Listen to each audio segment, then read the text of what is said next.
Hi, I'm Stephanie Link. I'm co-portfolio manager of Action Alerts Plus. And here with me is Jim Cramer. We want to talk a little bit about our portfolio. But first, Jim, let's talk about this market. We started the beginning of the year in kind of defensive mode, right? With the staples and the healthcare stocks really leading. We saw then a gradual rotation over the last couple of weeks into more of the cyclicals. Right. But now we just have this broad market upward momentum here. And I think that's pretty positive, and it speaks to a lot of people trying to chase here. Yeah, I have not.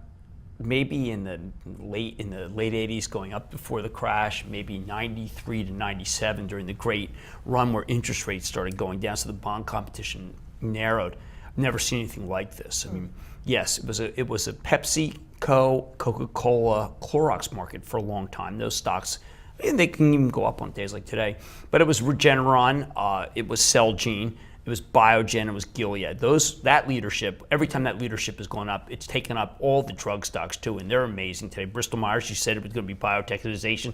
Merck, let's take the profits because it's better to be in Glaxo, better to be in J&J. Right.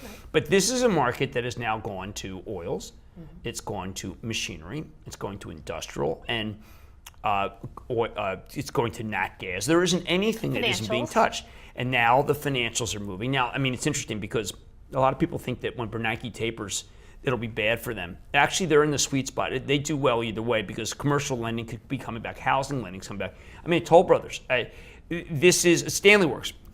I've never seen it like this, during the last, say, 20 years, and it's a remarkable market. Well, I don't think you've seen the extent of monetary policy around the world and all this stimulus at one time in this dramatic fashion. I mean, these are really, really big moves that you're seeing central bankers all around the world make these changes. Right. And so they're flooding the market with liquidity, and they're really forcing people to be in risky assets. Well, this is the austerity for rich people.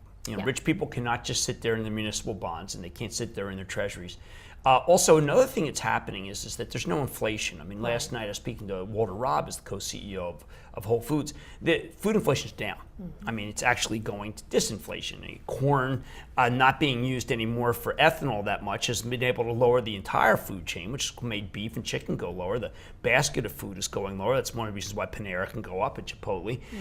Gasoline has come down nicely on a percentage basis. I think it's obviously can go down even more, maybe much more. So you have the cover of deflation. Right. At the same time, we seem to still have difficult to create jobs. Part of that is because the government has made things uncertain, but part of it is because demand's uncertain because people don't know whether there is demand for a new spec building, and the banks are not going to give you money for a spec building. Anytime I try to do spec property, a good balance sheet, the bank doesn't want to do it. And if they're not giving me credit, I got to tell you stuff. They're not going to give other people credit.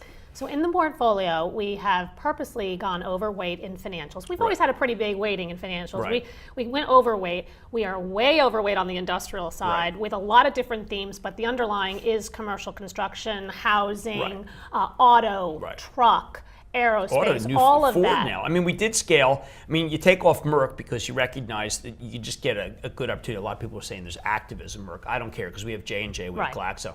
But you need to have Weyerhaeuser here. I mean, on a percentage basis, look, it's absolutely Celgene on an absolute basis looks fabulous. But I will take the Weyerhaeuser gain right here because on a percentage basis, it's really pretty amazing. Certainly, and Glaxo we think has more upside than Merck anyway, so we'll just keep adding there. So we'll continue to do this rotation. We've been positioned for this rotation. Costco, by the way, goes to 120 in this environment. Right, and that's a fairly Home Depot's at 80, and we had a good hit in Home Depot. You could say, well, listen, why did you hold on to tag ends? Well, I mean, this is a rotational market, and you're going to not catch the top. I mean, we've seen stocks that we've sold have gone higher. We've seen stocks that we own that have gone higher. But Johnson & Johnson being classic, we just chose not to sell it. But Costco has been biding time. It did pay that big dividend. I think Costco can put on 8 points in a blink of an eye. Especially since it's lagged Walmart year to date, which doesn't really justify. It's doing much better than Walmart. That's right. So we have a lot of good names in our portfolio. We're going to continue. I'm waiting for Valet.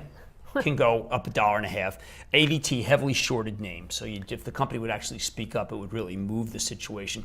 Facebook, everyone's given up on Facebook, so I like Facebook. All the metrics are actually going Facebook's way. There's lots of lies being told about Facebook on an endless basis. And the last one, Lin Energy. I mean, frankly, the bears really tried. I'm sure they'll come back. I mean, Barron's is due for an article on it.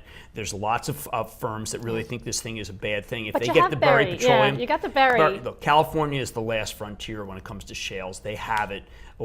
This one can go very quickly to 45 when the bears capitulate. Great. And they will have to capitulate because the fundamentals are better than they think. They certainly are. So, well, thanks, Jim, and we'll keep you posted on our portfolio.